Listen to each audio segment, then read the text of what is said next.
ప్రస్తుతం మనం పెరంగపురం మండలంలోని వాలంటీర్లకు వందన సభ దగ్గర ఉన్నాం. ఇక్కడ పెద్ద ఎత్తున కూడా వాలంటీర్లు ఈ వందన సభకు ఏర్పాటు వచ్చారు. దీనికి సంబంధించి మనతో మాట్లాడడానికి ఇక్కడ కొంతమంది వాలంటీర్లు కూడా ఉన్నారు. అన్న చెప్పండి, వాలంటీర్లని కొంతమంది పార్టీ నాయకులు తిడతా ఉన్నారు, దీన్ని ఎలా చూడొచ్చు అసలు? సార్, ఎవరెన్ననుకున్నా మాకిచ్చే 5,000 మేము జీతంగా బాధ్యట్లేదు. మేము ప్రజలకు సేవ చేయడానికే ఈ వృత్తిలోకి వచ్చాము. మేము జీతం గురించి మేము జీతం కూడా ఆవేశించట్లేదు, ఆలోచించట్లేదు. జగనన్న మళ్ళీ సీఎం కావాలి.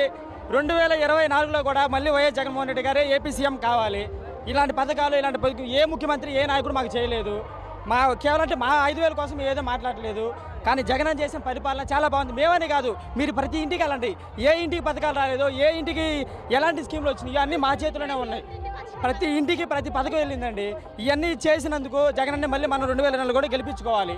అంటే నిరుద్యోగ యువతకు సంబంధించి ఉద్యోగాలు ఇవ్వకుండా కేవలం 5,000తోనే ఉద్యోగస్తుల్ని మోసం చేశారని అంటున్నారు, దీన్ని ఎలా చూడొచ్చు అసలు? మేము ఇది అసలు మోసం అని అనుకోవట్లేదు సార్. ఇది కేవలం జీతం అని కూడా మేము అనుకోవట్లేదు. మేము చేస్తున్న సేవకి జగన్ గుర్తించి మాకు ఇచ్చింది. మాకు 5,000 ఇచ్చినా ఇవ్వకపోయినా కూడా మేము వాలంటీర్ సేవ చేస్తూనే ఉంటాం. మేము కేవలం డబ్బు కోసం అయితే చేయట్లేదు సార్. ఇది మాత్రం సేవ చేయాలని వృత్తిలోకి వచ్చి సేవ కోసం చేస్తున్నాం. కొంతమంది పార్టీ నాయకులు ఎవరైతే ఉన్నారు, జనసేన టీడీపీ నాయకులు ఉన్నారో వారు ముఖ్యంగా వాలంటీర్ల చేత వ్యభిచారం చేపిస్తున్నారని చెప్పేసి ఒక మాట అన్నారు, దీన్ని ఎలా చూడాలి సార్? ఇలాంటి మాటలన్నీ అపోజిషన్లో ఉన్న వాళ్ళు 100 మాట్లాడతారు సార్. కానీ మీరు చూస్తున్నారు లైవ్లో ఎక్కడ జరిగింది, ఎక్కడని మీరు చెప్పండి. ఎక్కడ ఒక చోట జరిగింది మీరు చెప్పండి, ఎక్కడ జరిగింది చెప్పండి. ప్రతిపక్షంలో 100 మాట్లాడతారు సార్. అలాంటివన్నీ మనం పట్టించుకోకూడదు. ఆపోజిట్ వాళ్ళు 100 కాదు 10 ఎన్నో కావిస్తూ ఉంటారు. ఎక్కడ జరిగింది మీరు చెప్పండి.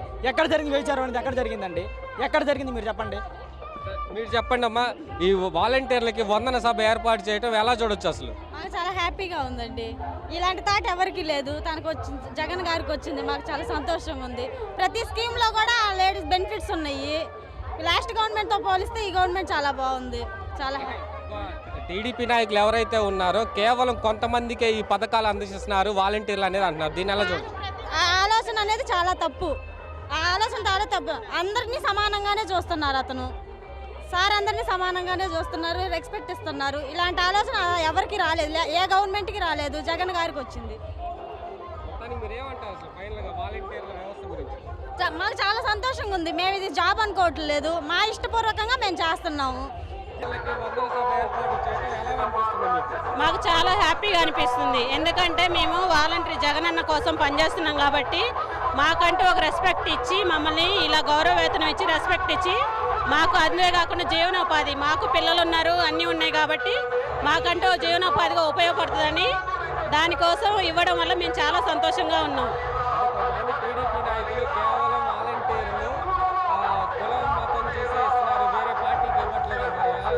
ఇది కులం మతం ఏమీ లేదు. మేము వాలంటీర్గా నేను చేస్తున్నాం కాబట్టి మా 50 ఏళ్లలో ఎవరికి వచ్చినా ఏ స్కీమ్ అర్హత ఉన్నా మేము అన్నీ ఇస్తుంటాం. అదే కానీ ఆ టీడీపీ వాళ్ళు అన్నారు కదా, ఇప్పుడు మమ్మల్ని గెలిపిస్తే మేము జగన్ లాగా అన్నీ పెడతామంటున్నారు కదా. మరి జగన్ తప్పు చేస్తే వాళ్ళు మమ్మల్ని ఫాలో అవ్వరు కదా. సో మీరు అర్థమయ్యే ఉంటుంది.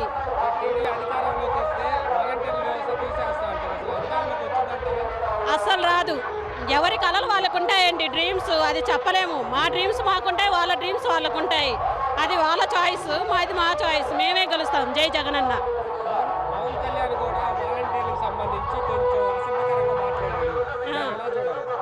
పవన్ కళ్యాణ్ మేము అనకూడదు కానీ సినిమా ప్యాకేజ్ తను మొగానికి వేషం వేసుకొని మేకప్ వేసుకొని ఎన్నో యాక్టింగ్లు చేస్తుంటారు క్యారెక్టర్స్. తను కూడా చాలా సినిమాలలో పోలీసుగా పేదవాళ్ళని ఆదుకున్నట్టు చేశాడు కదా. కానీ జగన్ రియల్గా చేస్తున్నాడు. Jagananna is real hero. Jagananna అందులో తేడా కూడా లేదు, ఏమీ రిమార్క్ రాదు. Thank you. జై జగనన్న. ఈ వాలంటీర్ వ్యవస్థ వచ్చిన తర్వాత ప్రతి ఒక్క నిరుపేద కూడా పథకం వచ్చింది అంటే ఆ వాలంటీరు ఆ అర్హులైన ఆ కుటుంబం దగ్గరికి వెళ్ళి మీకు అర్హతకు సంబంధించి అది పేదలందరికీ కానీ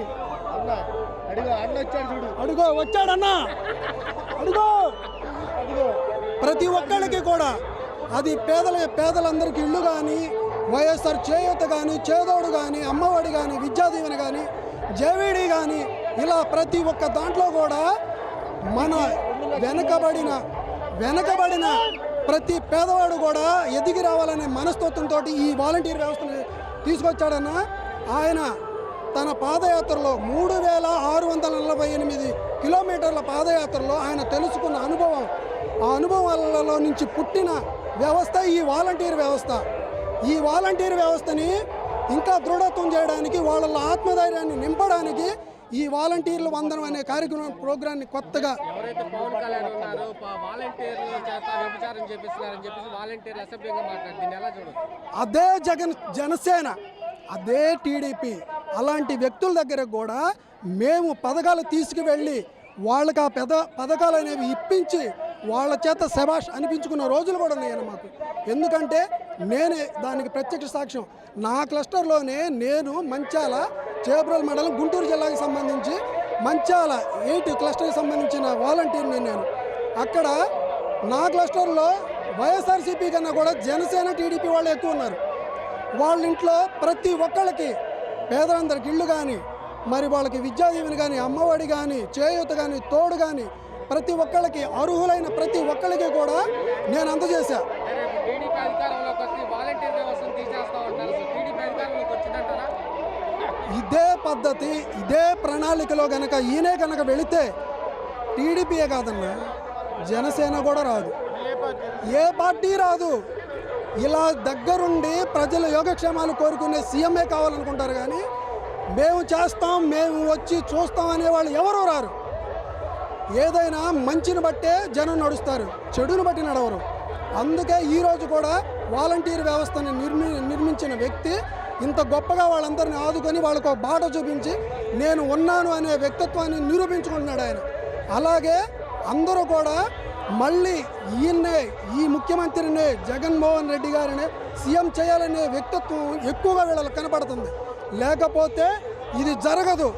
ప్రతి ఒక్క పథకం అనేది కూడా గడప గడపకి తలుపు తట్టి మరీ పంపిస్తున్నాడు. దానికి నిరూపణ నేనే. ఎందుకంటే నేను పెన్షన్ 1వ తారీఖు రాగానే 5:30 లోపే నా పెన్షన్ అనేది కంప్లీట్ చేసుకుంటా. నాకు వాళ్ళ ఇళ్ళ ముందుకు వెళ్తే అన్న తమ్ముడు కాదు, ఒక బంధువు వచ్చినట్టు, జగనన్నే అక్కడికి వచ్చినట్టుగా ఫీల్ అయ్యి ఎంతో సంతోషంగా ఆ 3,000 తీసుకోవడం జరుగుతుంది.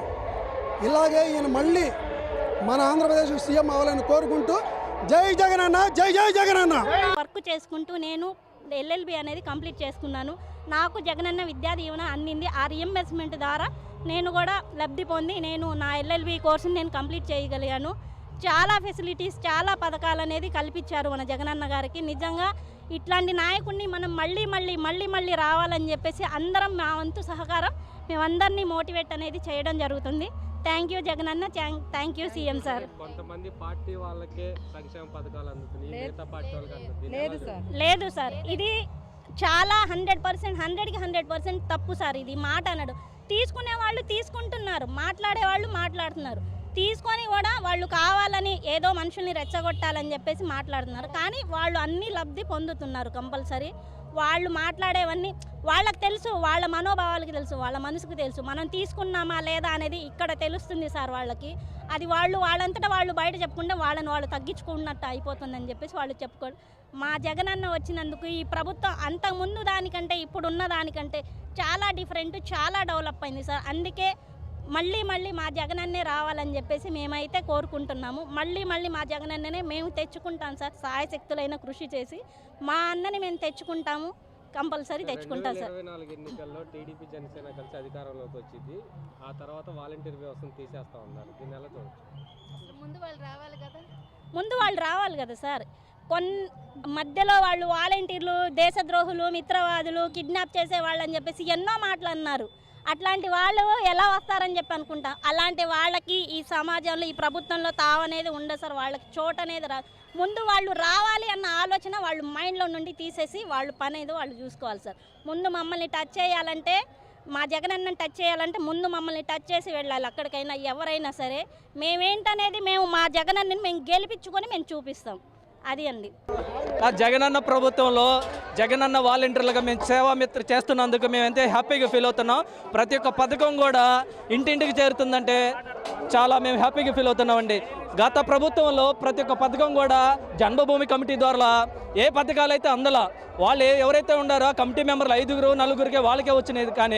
కానీ జగనన్న ప్రభుత్వం ద్వారా ప్రతి ఒక్కళ్ళకి మతం చూడలా, పార్టీ చూడలా, అందరికీ ప్రతి ఒక్క పథకం అందింది. అదేవిధంగా అన్ని సంక్షేమ పథకాలు అందినాయి. అక్కడ అంత దమ్ముగా మాట్లాడుతుంది జగనన్నే, నీకు మీకు అన్నీ అందినాయి, చూసి ఒకసారి ఓటేయండి అంటున్నాడు. ఎన్ని ప్రభుత్వాలు ఎన్ని కలిసి వచ్చినా జగనన్న ఏమీ చేయలేవు. మళ్ళీ జగనన్న సీఎం అవుతాడు, మేము వాలంటీర్లుగా కొనసాగిస్తాము, ప్రతి ఒక్క సంక్షేమం ఇంటికి చేరుద్ది. అంటే పవన్ కళ్యాణ్ వాలంటీర్ల చేత ఎవడండి వాడు అక్కడ నియోజకవర్గంలో సొంతగా గెలవలేకపోయాడు, ఒక వార్డు మెంబర్గా గెలవమని ఇక్కడ జగనన్న ఇక్కడ సింహం సింగిల్గానే వచ్చేది. వాళ్ళందరూ ఎంతమంది వచ్చినప్పటికీ ఏం చేయలేరు. జగన్మోహన్ రెడ్డి గారు సీఎం అయిన తర్వాత ఆంధ్రప్రదేశ్లో 130,000 మందికి ప్రభుత్వ ఉద్యోగాలు ఇచ్చాడు. దాని తర్వాత కులము మతము పార్టీ ఏది చూడకుండా అందరికీ ఎవరు వచ్చినా సరే ఇప్పుడు పలానా పార్టీ అని చూడకుండా అందరికీ స్కీములు కానీ పెన్షన్లు కానీ ఇవ్వడం జరిగింది. నేను యాజ్ ఏ వెల్ఫేర్ సెక్రటరీగా నేను మా వార్డులో 210 పెన్షన్లు ఇచ్చా. ఏది పార్టీలు అనేది చూడకుండా. ఏం లేదన్న, ఏదో గిట్టనోళ్ళు ఇప్పుడు బాగా చేశారనుకో వాళ్ళకి గిట్టదుగా, అందుకని చెప్పి ఏం పర్లేదు, మళ్ళీ సీఎం అవుతాడు జగన్మోహన్ రెడ్డి. ఇది మొత్తంగా చూసుకుంటే వాలంటీర్లు కూడా మేము ఇది జీతం అని అనుకోవట్లేదు, కేవలం మేము రాష్ట్రానికి సేవ చేస్తున్నామని మహిళా వాలంటీర్లు కావచ్చు, వాలంటీర్లు కాబట్టి చెప్తున్నారు. అపోజిషన్ టీడీపీ నాయకులు కానీ జనసేన నాయకులు అయితే ఎవరైతే ఉన్నారో కేవలం ప్రభుత్వంపై విమర్శలు చేయడానికే వీళ్ళు ఇలా మాట్లాడుతున్నారని చెప్పేసి మహిళా వాలంటీర్లు చెప్తున్నారు.